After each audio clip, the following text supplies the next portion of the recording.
Israel procurando Israel no Bronze Médio e Tardio, os anacronismos de camelos, porcos, filisteus e escrita. Continua. Outro dado que corrobora o surgimento de Israel na Idade do Ferro, 1200 a 586 a.C., é a questão da escrita hebraica, que tem seus rudimentos comprovados pela epigrafia deste período. Existem evidências de escrita em Samaria e em outras partes do Israel Norte no período da dinastia Honrida, ali Acabe, Atália. Por isso, alguns estudiosos acreditam que o processo de desenvolvimento da escrita em Israel iniciou-se no século IX antes da Era Comum. Outros, porém, concluem que inscrições hebraicas surgem pela primeira vez entre o final do século VIII e início do século VII antes da Era Comum. Que é ali que se pode dizer realmente que é uma escrita puramente hebraica, bem próximo daqueles textos que vieram a fazer parte do Antigo Testamento. Foi onde que escribas mais profissionais começaram a reelaborar com mais maestria, com mais precisão, aquilo que fica bem próximo do hebraico do Antigo Testamento, da Torá, da Bíblia hebraica. Com o surgimento do aramaico, procurando Israel no Bronze Médio tardio, continua. Com o surgimento do aramaico como língua franca no Oriente Próximo, desde o século IX antes da Era Comum, o hebraico vai ganhando uma estrutura própria, tornando-se uma linguagem padronizada. Foi a partir do aramaico ali, como se fosse o inglês ali daquela região, né? O idioma bem mais usado. Foi nessa época que o hebraico, muito semelhante, o hebraico se parecia muito com o aramaico, ou o melhor, né? O aramaico começou a gerar um hebraico, a produzir um hebraico aos poucos. Então o hebraico ele vai ganhando uma estrutura mais própria. Como se pode constatar, a escrita hebraica ainda não estava totalmente estabelecida nesses primeiros séculos do primeiro milênio. O início de uma cultura literária historicamente relevante em Israel e Judá só ocorre cerca de 200 anos após Salomão. Como a gente já disse, né? Século VIII, século VII, provavelmente no reinado de Ezequias. O primeiro documento epigráfico claramente hebraico do antigo Israel e Judá é a inscrição de Siloé do fim do século VIII antes da Era Comum, que relata sobre a perfuração do túnel de Siloé em Jerusalém e lembra a construção do túnel de Ezequias. 2 Reis 20:20, 2 Crônicas 32, 3, 4, 30. Destarte, é historicamente impossível Moisés ter sido o autor da Torá pelo simples fato do hebraico ainda não existir em seus dias. A análise histórico-literária da Bíblia hebraica mostrou indubitavelmente que seus textos não pertencem ao segundo, mas ao primeiro milênio, a partir dos anos 900 e alguma coisa em diante. Até o século XI, século XII, até o ano 1000, vamos dizer ali, ainda é muito complicado você conseguir enxergar o hebraico. Isso significa que no início do período do Ferro 2586 antes da Era Comum, a época pré-estatal de Israel e Judá, não havia produção literária da Bíblia. Aliás, os estudiosos, com base em sua ortografia, têm datado o texto massorético entre 550 e 100 antes da Era Comum. Embora a Bíblia hebraica tenha se formado entre o primeiro século do Ferro, entre 1200 e 1100 antes da Era Comum, e 125 antes da Era Comum, é ali o período em que os estudiosos datam a questão do surgimento da escrita hebraica, da língua hebraica, por volta dos anos 1100 alguma coisa até 125. A sua forma escrita, porque aí está tudo misturado, narrativa, tradição, mas a forma escrita começou apenas no século VI antes da Era Comum, sendo que grande parte de sua composição anterior a este século vem de tradições orais. Antigamente era só de forma oral, né? Eram narrativas transmitidas de boca a boca. No início deste período de composição do Pentateuco, havia também a problemática de outras línguas, como a aramaica, a cananeia e a fenícia, serem muitas vezes confundidas com a hebraica. Eram muito parecidas ali, Era tipo assim, um espanhol que se parece muito com o português. O português de Portugal se parecia muito com o português brasileiro, era mais ou menos isso. Pouquíssimos escritos são da época pré-exílica.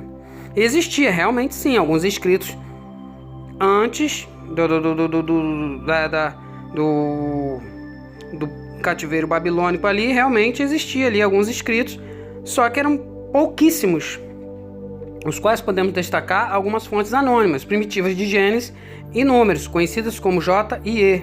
São fontes, identificadas, são camadas textuais identificadas pelos estudiosos, escritas nos séculos X e IX antes da Era Comum. Boa parte do material transmitido oralmente foi reunido na época do exílio babilônico, que durou, segundo a profecia de Jeremias, 70 anos. Mas, de acordo com os comentários da Bíblia de Estudo Pentecostal, durou exatos 67 anos. Deus não sabe fazer conta. Assim, concluímos que a escassez de produção literária em Israel no período pré-exílico, não tinha uma produção em hebraico pujante, abundante no período pré-exílico, devido à falta de escribas mais profissionais que pudessem escrever e reelaborar o cabedal de informações disponíveis, levou à predominância da tradição oral israelita nessa época. O que já foi falado. Era a tradição oral, as tradições, as informações religiosas, de Estado, jurídicas do antigo Israel eram transmitidos através de narrativas orais, de forma oral. Os laços, aqui já começa o nascimento do antigo Israel, o desafio etnológico do Antigo Testamento. Os laços culturais e religiosos entre israelitas e cananeus é algo historicamente indiscutível. Tantas semelhanças podem denunciar um desagradável parentesco para o apologista que acredita em dois povos totalmente distintos na época de Abraão e de Moisés. Ou seja, na igreja, na escola dominical, nos seminários, é um ensino totalmente desconexo com a realidade. Segundo a Bíblia ali, segundo o redator e o editor, ele joga os cananeus e os israelitas como se fossem dois povos distintos. Seriam os israelitas descendentes dos cananeus? Como já dissemos, alhures, pesquisadores afirmam que os estudos apontam para uma íntima conexão entre ambos tão forte que não há como identificar uma etnia israelita antes do ferro. Ainda na Idade do Ferro, por volta do ferro 1, 1200 a 1000 antes da Era Comum, encontramos algumas dificuldades em diferenciar cananeus de israelitas. Mesmo no período do ferro, ali no início do período do ferro, há uma grande complexidade, uma grande dificuldade, é complicado ainda você tentar diferenciar ali cananeus de israelitas ou tentar afirmar ou conseguir afirmar que existe uma etnia chamada Israel. Esses especialistas em povos da antiguidade chegaram à conclusão de que Israel era cananeu e que foi se desenvolvendo gradualmente como uma cultura própria. O desafio etnológico do Antigo Testamento. A cultura do Israel primitivo não pode ser separada facilmente da cultura de Canaã. A região montanhosa de Israel na Idade do Ferro, 1200 a 586, reflete a continuidade com a cultura cananeia. Até na linguagem essa continuidade é claramente percebida. As línguas hebraicas e cananeias não podem ser facilmente distinguidas no período do Ferro. Para a maioria dos estudiosos, o calendário de Gezer, por exemplo, foi escrito em hebraico, mas para alguns especialistas em escritas antigas, a sua linguagem é cananeia. Cananeu e hebraico são estreitamente similares, que a capacidade de distingui-los são tão estreitamente similares que a capacidade de distingui-los nesse período é mais baseada em informações históricas do que em critérios linguísticos. Ou seja, os etnólogos, os especialistas em línguas antigas, para eles há uma grande diferença, não há muita diferença, melhor dizendo, entre hebraico e cananeus. Eles se confundem ali nesse período. Os achados epigráficos do início do primeiro milênio antes da Era Comum, 900 e alguma coisa, eu sempre destaco assim para você se situar. Tem muita gente que não entende muito sobre a contagem dos séculos e dos milênios, então a gente sempre bota ali o período. Então, por volta de 900 e alguma coisa, é o início do primeiro milênio. Deixam claro que nos séculos 10º e 9º antes da Era Comum, o processo de desenvolvimento da escrita hebraica ainda era rudimentar e bastante limitado nas regiões de Israel e de Judá.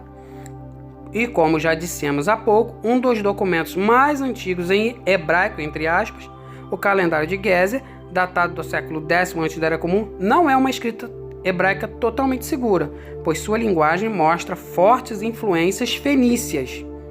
Isto porque o hebraico, como outras línguas semíticas ocidentais, fazem parte do mesmo grupo do ugarítico, cananeu, fenício e aramaico, e inicialmente existiam na forma de dialetos, entre parênteses, dialetos israelita, judaico, gileadita, moabita, amonita, edomita, etc. Ou seja, era uma salada, era muito difícil.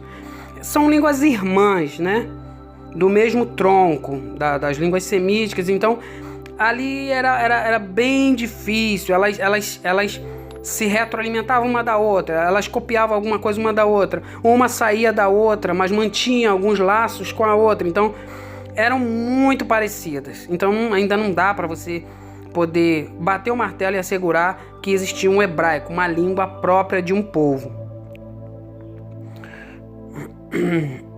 Israel nasce dentro de Canaã, da confrontação entre as pessoas exploradas e as elites das cidades-estados cananésias. Inicialmente, pequenos grupos de camponeses inconformados teriam migrado para as montanhas centrais, onde se fixaram e cresceram à margem do domínio e da exploração das cidades-estados. Israel ainda não é uma etnia, Israel ainda não é um povo com características próprias, então ele vai ganhando aos poucos essa identidade. Futuramente fortalecidos, esses grupos se organizam e conquistam vários e vastos territórios, formando uma nova entidade política chamada Israel. Então aqui está as terras altas, onde surgem os primeiros assentamentos do ferro: Siquém, Silo, Betel, Jerusalém e Hebrom. Aqui onde está marcado nesse mapa é onde que começam a surgir os primeiros assentamentos dos cananeus fugitivos, que mais tarde se tornariam os proto-israelitas e mais futuramente os israelitas, a nação de Israel. Sendo assim, com o enfraquecimento do controle egípcio e a retirada das forças militares de Canaã, os conflitos entre as cidades-estados e a invasão dos povos do mar se intensificam e muitos cananeus buscam refúgio nas montanhas. Esses fugitivos serão responsáveis pelo aumento populacional da região montanhosa da Palestina Central, onde eu mostrei no mapa. Será através desses cananeus que se formarão os primeiros assentamentos de vilas proto-israelitas. A crise das cidades-estados de Canaã aconteceu entre 1250 e 1100 a.C. da Era Comum, e a fuga das planícies para as montanhas de escravos, grupos marginalizados e de pastores camponeses contribuiu para a formação do povo de Israel. Esses grupos buscam nas aldeias das montanhas viver longe da tirania e opressão dos reis cananeus e dos faraós. São cananeus que estavam fugindo porque ali estava um caos, eram problemas de caráter natural, catástrofes naturais, seca, começaram muitas guerras, rebeliões das cidades-estados com o faraó, com o Egito. Aí veio os povos do mar ali do Egeu, esses europeus vieram, dos quais desses povos do mar se destacado na Bíblia como os filisteus, que faziam parte também desses povos do mar, e começam ali o negócio ali vai ficar muito feio. Aí as pessoas vão e começam a fugir para locais mais isolados e com condições também de criar seus rebanhos e de plantar, né, a sua comida.